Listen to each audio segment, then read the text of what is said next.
Hello, one rental at a time family. Hopefully everybody is doing good. Roles are reversed today. I'm going to put our main man, Michael Zuber, in the hot seat, man. So I'm excited for today, man. How are you doing, Zuber? I'm doing well. I look forward to this. I have a slight idea what we're going to talk about, but you can always, take a right turn. So we'll see what happens.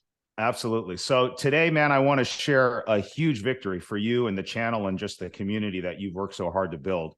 You have surpassed the $1 million mark with the one rental at a time community, man. Isn't that something crazy, man? Just to say that out loud, I think is pretty cool. Yeah, it shocked me, right? So I had a meeting with Sean Cannell and also Ryan Pineda out here in Vegas, and we got talking about one rental at a time, the story, the brand, how it's gone from nothing to something. And they both pushed me to look back at it. And it was because of Ryan and Sean that I didn't even understand that it's made $1 million. And I took the time to go back and audit everything, book sales, Audible, YouTube, of course, and all of it. Yeah, I honestly, Jason, had no idea. It's never been about the money. Um, it goes into a separate account that I rarely look at, frankly. And I guess I had some idea because I pay taxes on all of Sure, this, of course. but I had not put it all together. It was shocking. I was floored. Well, I'll call myself one of your OG listeners because I can remember, and this is how we connected. I initially connected with you off your YouTube channel, man. I can You did? remember when you first launched the channel, and it was literally you recording from, I don't know if it was your phone or something, sitting on your couch, I think in your condo, man. And I was like, Yeah. who is this guy that has 200 rentals in Fresno? Like, what is this guy's Uber story about, man? And it was really cool. And I got sucked in from the beginning, and it's just been such an amazing, just as a fan of yours and also a friend, man, to watch your trajectory go from that to like where you're at now, and for you to like casually name drop Pineda and Cannell and these guys that are like real major influencers in our space, especially on YouTube, man. So it's really, really cool. So I'd love to just kind of start from the beginning, man, because I think Yeah. so many people aspire to do things like what you've done, myself included, right? And they don't realize, the work that you have to put in at the beginning. And I think that's one of your foundational pieces is do the work, man. So let's talk Yeah. about just doing the work at the beginning, how things started, and we'll go from there. You, it's funny when I rebuilt this slide deck, I actually went back to that very first video, and this is how untechnology person I am. That first video was recorded on an old camera that used flash drive or flash memory, and I Yeah, had I had recorded it, put it on a flash drive, and I took the flash drive out to my computer, uploaded the video. So again, don't let technology fool you. that's right. I've done most of my first 1,000 videos from my phone. Then I had a crappy webcam. I think I did the first 5,000 videos from my kid's bedroom. Um, when I go back to the very beginning, I honestly, Jason, had no idea that you could make money from YouTube. Hmm.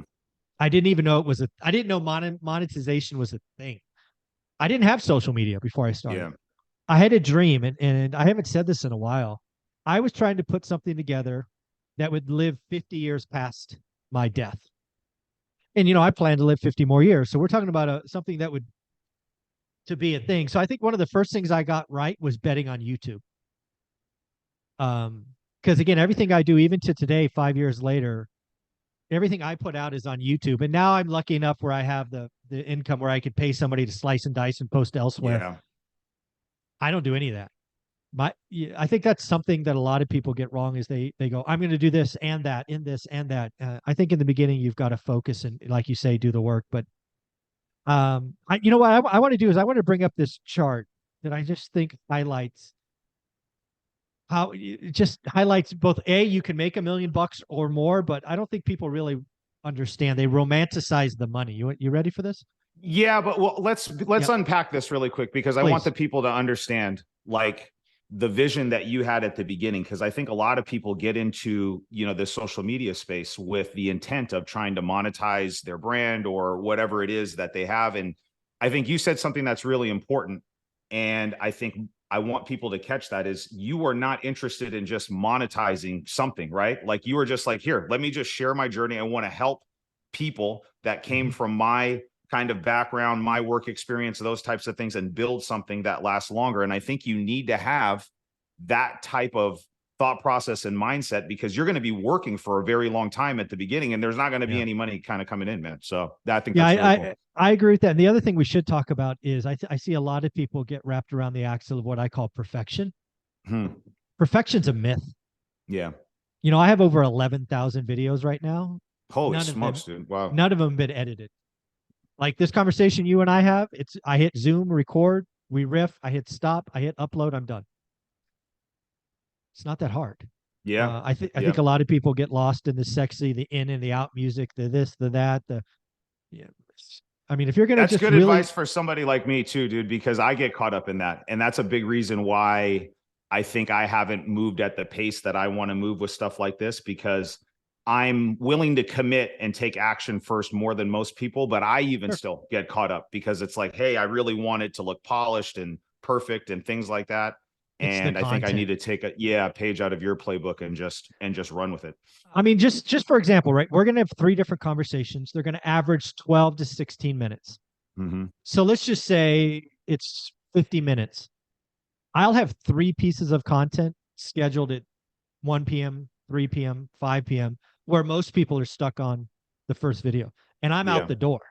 Yep. I think that's one of the big things that people should take from one rental at a time is you don't have to edit videos.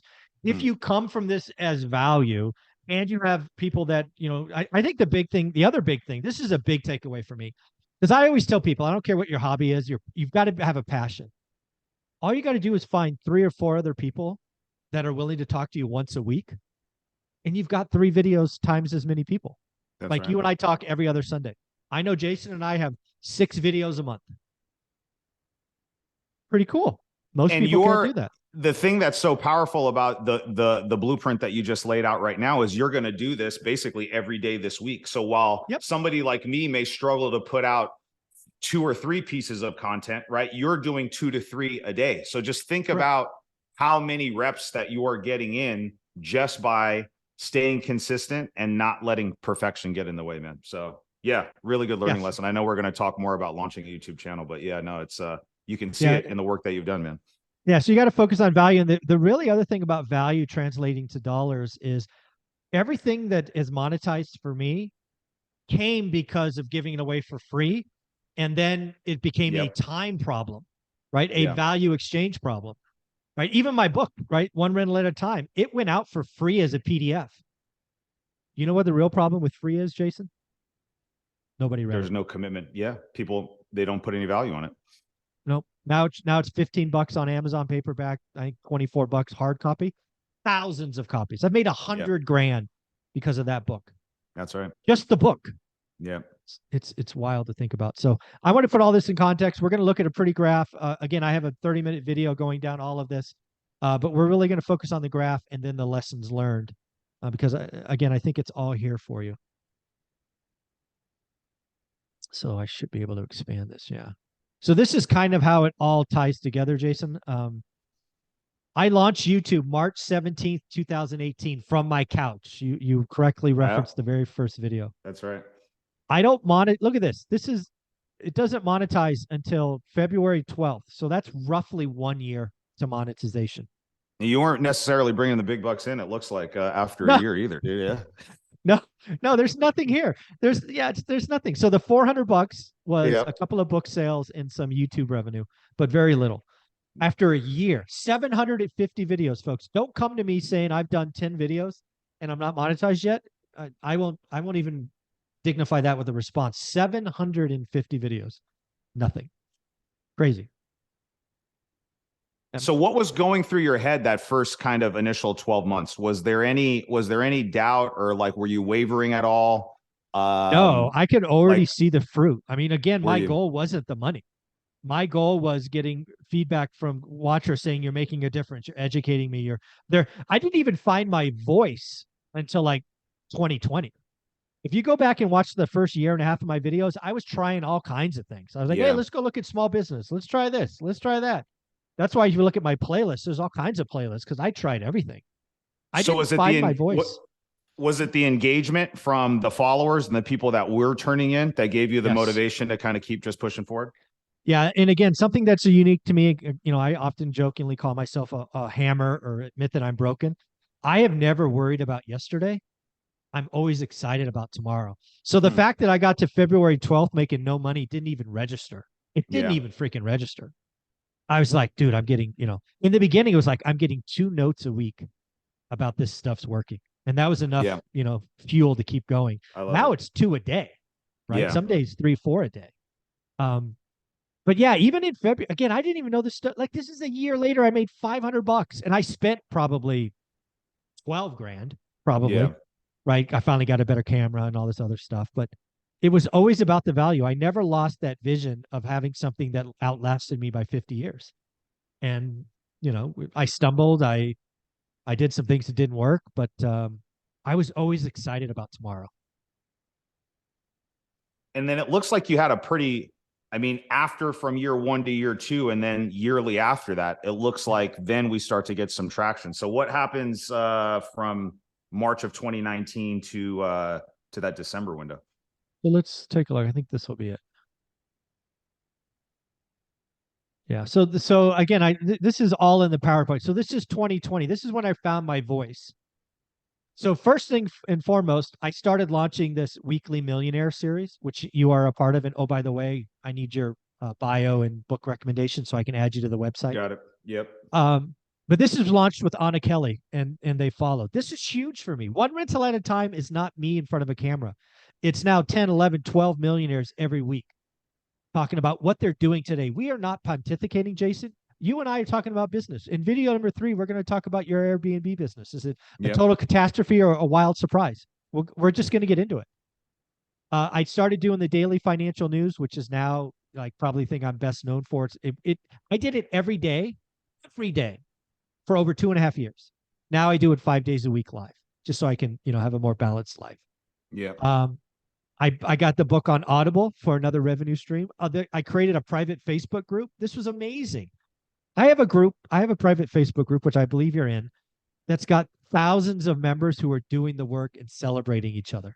It's the happiest place on the internet. It's amazing. And it's free if you buy this course. It's no longer, and it's a pretty $199. engaged community, which I like too. And I think that's a good thing that you've done. Like helping people celebrate their wins. I see a lot of that on there when people are posting in there. And I think it's engagement in a community like that is important. I think you've built an awesome one, man. And so I think taking the viewership from a channel and a platform like YouTube, and then taking it somewhere else and then growing that community there, I think has been important too in the growth from something that I've seen. Yeah. So by the end of 2020, I'd made a whopping 14 grand, and I'd probably done 3,000 videos that month, maybe 2,500. Wow. Book sales, I don't know. A lot of authors don't make 18 grand ever in their book. We did 18 in a year. Courses, right? Again, people started asking me, how'd you do it? How'd you do it? So we had that course, how to get started one rental at a time. It's now $399, just so people are clear. It's no longer $199. Audible, 5 grand from Audible. And then referrals. I started people passing out referrals. Hey, somebody needs this, somebody needs that. I would get some income that way. And then let's just look at the next year, because that's the year it really jumped. And it's really the consistency, right? So YouTube jumped, from 14 to 38. Book sales went up from 18 to that. Courses jumped because we added more and more bonus content. We changed the price point a little bit. Audible referrals went up. So again, none of these were on purpose. They were all happy accidents. I wrote a second book, which you're a part of, right? Your story, that original conversation is in the second book. I released that Get Your Money Right course because, again, I think budgeting is important. So again, all of these were because of the audience. And then we'll just finish out 2022. What the heck, the last full year. And then YouTube, roughly doubled. Book sales doubled. Courses went up, I don't know, 50% or whatever. But yeah, it's all possible. We did that Fresno event, my first one ever. I lost 10 grand. So, whatever. Because I just kept buying stuff for people. But no, this is just fun. I've enjoyed every day. It's not been about the money. And then the last thing, I'll just finish it out, topping at over $1 million. I bought 2 flips because of the doomers complaining. You couldn't do anything in November and December, so I proved them wrong. But yeah, it's over $1 million, and I even found more money. I found that there's another 10 grand and stuff that I didn't even count. So it's just it's been amazing to watch. I'm still shocked it's over $1 million. So I know I obviously just kind of unpacking the lessons for the people that are following along and maybe have aspirations to, influence maybe and share their journey. Like what are some of the key things that you think people that are watching this can kind of take away? So I think there's a couple of things that I believe again, at least in my story, I think these are all possible. I believe everybody who has a hobby or a passion can make a lot of money. I really believe that. It doesn't Yeah. have to be real estate. It could be classic cars. It could be peanut butter and jelly sandwiches. I don't care what it is, but if it truly makes you happy, there's side hustle money out there. Will it be $1 Yep. million? I have no idea, but there's something. So I truly believe that. It starts ridiculously slow. But if it's your passion and hobby, it should never feel like work. I'm doing this 5 years later, Jason, and this doesn't feel like work, right? I enjoy every conversation. You got to create a routine that works. I am broken, so this discipline I'm in, I get it, but find it. Is it 9 a.m. Sunday mornings? Is it this? Is it that? Make the routine. Don't say I'll do it when I feel like it or I'll do it when I have time. Schedule it. Be authentic. If you truly have a hobby or a passion, it should be easy. It shouldn't feel like work. I think there's a lot of people that get in this side hustle game that become dishonest, sure, but unauthentic. They're just chasing the dollar. I have never chased the dollar. So stay to yourself, or otherwise it will start to feel like work and you'll get depressed. That's one thing, dude, that I really admire about you. And I think this is where people get really caught up, is that they are trying to either repackage or recreate somebody else's content. They're trying to be a version of Zuber or Pineda or whoever, right? Instead of just focusing on being in themselves. And you are definitely your authentic. And that makes the consistency part, I think, easy, right? Yeah. Because you're not constantly trying to recreate something, right? You can just get up and go and just do you, man. So no, I think that's a big lesson right there. This is the biggest hack for me. And I'm honestly not sure one rental at a time is still around if I didn't find this hack.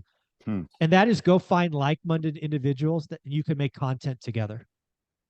It's the conversation. It's the stories. It's the, let me ask you a question. It's the, let's react to what's going on in the news. Let's have different opinions. Let's respectfully disagree. That's why I think if you have a hobby or a passion, all you got to do is find 3 other people with that hobby or passion, and you have side hustle money right in front of you. This is a hack and a half right here. Yeah, that's right. Getting in the reps, right? You got to find your voice. It took me about 2 years to really feel comfortable that, you know what, I think I found my routine and my voice. Because you got to try things. You got to see what works. You got to feel what you're comfortable with. Oh, this one's a big one, dude. Perfection is a myth. Don't chase it. 11,000 videos, never edited a single one. And I won't. I think, in fairness, I do think there was one video very early on where my guest got a UPS package delivered, and there was like 90 seconds of airspace. I had somebody cut out the 90 seconds. Again, I have no idea how to do that, but I paid somebody to do that. I'm like, this is stupid, 90 seconds of airspace. You can choose to chase impact or money. That's a big thing for me. It's always been about an impact. It's never been about the money. The money's obviously amazing and shocking. If you want quick money on YouTube, Jason, preach doom, preach fear. Yeah. That's fast. Yeah. But I had dinner with Spencer Cornelia, right? Who's that guru chaser here in Vegas. And to hear him talk, it's wildly, I mean, he's got 400,000 subs, or 480 or almost 500. He's not necessarily happy, right? Living in that soup of fraud and all of that just eats on you. Yeah. Just think about where your headspace is at all the time. You're constantly looking for, something negative, or, who's doing what. And if your attention and your energy's there, you're going to attract those things back into your life, man. God. Ugh, yuck. Yeah. Yuck. Scary. Oh, another thing, don't forget where the block is. Block trolls, block them. I delete. And one of the things I still do probably 30 minutes a day is delete crypto spam. I want to do the best I can to keep my stuff clean. I still do all of that. But yeah, I'm not afraid to block trolls or haters. If you come at me, fine. But if you come at one of my guests, I know where the block button is. I just don't need that in my universe.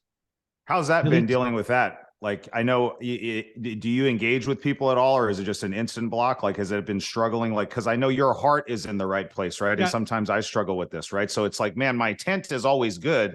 How can somebody take what I'm trying to do, the help that I'm doing all the time, the money, the energy just to put out to help other people, and spin it like I'm doing something negative? How do you process that? So I fought it for probably the first 3 years. My channel wasn't big enough. I could have conversations. Yeah. I no longer have conversations in comments. If you leave a comment on my channel, I will respond. but I will not engage in back and forth. I just don't have time for that. So I tried to. I don't bother anymore. It's not worth it. I don't need that in my life. Good for you. Right, once I'm done, I'm gone. So Yeah. now it's an immediate block. It's just like I don't even bother. It's not worth my Hmm. time. I delete spam. I don't want anybody getting scammed. I'm not perfect at this, but I do my best to delete these things. And again, here's 5 years, 11,000 videos, no editing, all these things. So again, I think it's out there for everyone. I think everybody can have side hustle money. I don't, I'm not promising $1 million.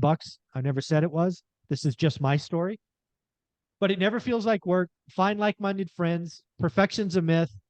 I think it's all out there for you. And you can do amazing things, no question. Dude, well, this is so cool, man. First of all, I just want to say congratulations. I think it's awesome when you look back at the track record and the work that you've put in for the last 5 years, right? And be able to get here and, just share kind of this milestone with you, man, I think is awesome, dude. Yeah. It's going to be really cool to see what the next 5 years looks like. That's what I always think. So it's like when I review my real estate business, it's like, it's like, wow, it's really cool. Some of the things that we've done, but you have to feel like this too. I mean, especially with the people that you're around and getting around now, it's like, geez, like, and can kind of see where the trajectory goes next. And then it gets really exciting what the next 5 years is going to be like, right? Because now you've really found out how to do this. The momentum has really kicked in. So the next 5 years is going to be even crazier, man. And again, I agree with you entirely. But for me, it's going to be going from 2 notes a week to 3 notes a day to 10 or 15 notes a day. That's right. I stand here today or sit here today still telling you that the goal of one rental at a time is something that outlives me by 50 years. The money is clearly a plus. Don't chase it. And it's a don't really byproduct of the notes. That's the other thing too, right? It's like, if you can get that part down and you can get 15, 20 people with genuine, like, hey, you really helped change my life because of watching all the other stuff that we talked about on the slide deck takes care of itself. You know what I mean? So, dude, that's awesome. Awesome, man. Well, thank you for being a guest. You're a clear part of the channel. I appreciate you, man. Take care. Thanks, buddy.